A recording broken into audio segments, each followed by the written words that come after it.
Hello and welcome back to my vlog, part 5 of James Allen, The Way of Peace, all of chapter 3. The acquirement of spiritual power. The world is filled with men and women seeking pleasure, excitement, novelty, seeking ever to be moved to laughter or tears, not seeking strength, stability, and power, but courting weakness and eagerly engaged in dispersing what power they have. Men and women of real power and influence are few, because few are prepared to make the sacrifice necessary to the acquirement of power, and fewer still are ready to patiently build up character. To be swayed by your fluctuating thoughts and impulses is to be weak and powerless. To rightly control and direct those forces is to be strong and powerful. Men of strong animal passions have much of the ferocity of the beast, but this is not power. The elements of power are there, but it is only when this ferocity is tamed and subdued by the higher intelligence that real power begins.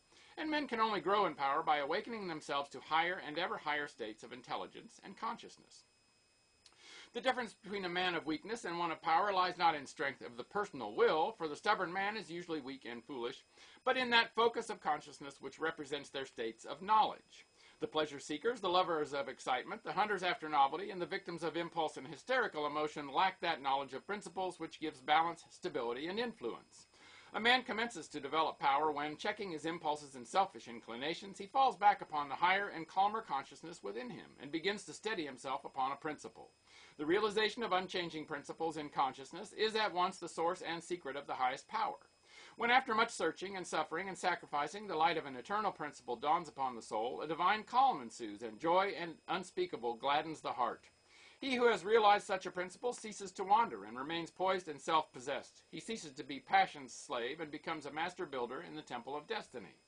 The man that is governed by self and not by a principle changes his front when his selfish comforts are threatened.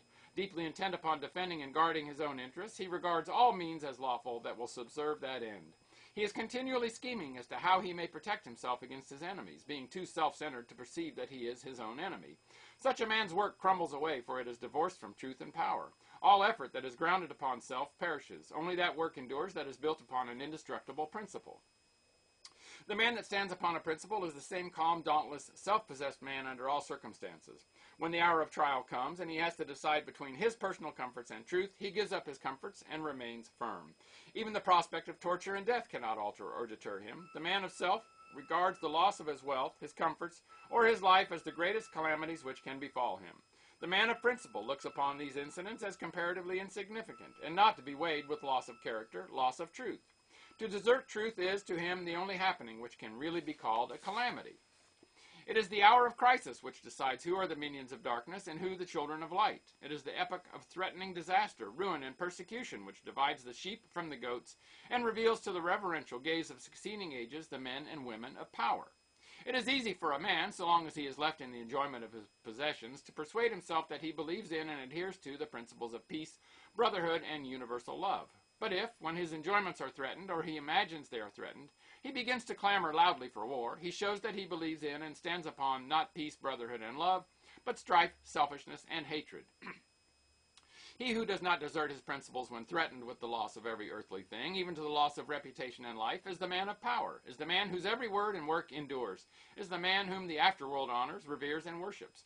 Rather than desert that principle of divine love on which he rested, and in which all his trust was placed, Jesus endured the utmost extremity of agony and deprivation, and today the world prostrates itself at his pierced feet in rapt adoration. There is no way to the acquirement of spiritual power except by that inward illumination and enlightenment which is the realization of spiritual principles. And those principles can only be realized by constant practice and application. Take the principle of divine love and quietly and diligently meditate upon it with the object of arriving at a thorough understanding of it. Bring its searching light to bear upon all your habits, your actions, your speech and intercourse with others, your every secret thought and desire. As you persevere in this course, the divine love will become more and more perfectly revealed to you, and your own shortcomings will stand out in more and more vivid contrast, spurring you on to renewed endeavor, and having once caught a glimpse of the incomparable majesty of that imperishable principle, you will never again rest in your weakness, your selfishness, your imperfection, but will pursue that love until you have relinquished every discordant element and have brought yourself into perfect harmony with it. And that state of inward harmony is spiritual power. Take also other spiritual principles, such as purity and compassion, and apply them in the same way, and, so exacting is truth, you will be able to make no stay, no resting place, until the inmost garment of your soul is bereft of every stain, and your heart has become incapable of any hard, condemnatory, and pitiless impulse. Only insofar as you understand, realize, and rely upon these principles will you acquire spiritual power, and that power will be manifested in and through you in the form of increasing dispassion, patience, and equanimity. Dispassion argues superior self-control. Sublime patience is the very hallmark of divine knowledge, and to retain an unbroken calm amid all the duties and distractions of life marks off the man of power. It is easy in the world to live after the world's opinion. It is easy in solitude to live after our own. But the great man is he who in the midst of the crowd keeps with perfect sweetness the independence of solitude. Some mystics hold that perfection in dispassion is the source of that power by which miracles, so-called, are performed. And truly, he who has gained such perfect control of all his interior forces that no shock, however great, can for one moment unbalance him, must be capable of guiding and directing those forces with a master hand. To grow in self-control and patience and equanimity is to grow in strength and power, and you can only thus grow by focusing your consciousness upon a principle. As a child, after making many and vigorous attempts to walk unaided, at last succeeds after numerous falls in accomplishing this, so you must enter the way of power by first attempting to stand alone. Break away from the tyranny of custom, tradition, conventionality, and the opinions of others, until you succeed in walking lonely and erect among men. Rely upon your own judgment. Be true to your own conscience. Follow the light that is within you. All outward lights are so many will-o'-the-wisps. There will be those who will tell you that you are foolish, that your judgment is faulty, that your conscience is all awry, and that the light within you is darkness. But heed them not. If what they say is true, the sooner you, as a searcher for wisdom, find it out, the better. And you can only make the discovery by bringing your powers to the test. Therefore, pursue your course bravely. Your conscience is at least your own, and to follow it is to be a man. To follow the conscience of another is to be a slave.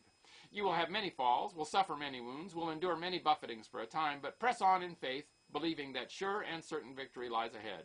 Search for a rock, a principle, and having found it, cling to it. Get it under your feet and stand erect upon it, until at last, immovably fixed upon it, you succeed in defying the fury of the waves and storms of selfishness. For selfishness in any and every form is dissipation, weakness, death. Unselfishness in its spiritual aspect is conservation, power, life. As you grow in spiritual life and become established upon principles, you will become as beautiful and as unchangeable as those principles, will taste of the sweetness of their immortal essence, and will realize the eternal and indestructible nature of the God within. No harmful shaft can reach the righteous man, standing erect amid the storms of hate, defying hurt and injury and ban, surrounded by the trembling slaves of fate. Majestic in the strength of silent power, serene he stands, nor changes not, nor turns. Patient and firm in suffering's darkest hour, time bends to him, and death and doom he spurns. Wrath's lurid lightnings round about him play, and hell's deep thunders roll about his head. Yet heeds he not, for him they cannot slay, who stands whence earth and time and space are fled. Sheltered by deathless love, what fear hath he? Armored in changeless truth, what can he know? Of loss and gain, knowing eternity, he moves not whilst the shadows come and go. Call him immortal, call him truth and light, and splendor of prophetic majesty, who bideth thus amid the powers of night, clothed with the glory of divinity. And that's the end of Chapter 3 and Part 5. Make it a great day, and bye for now.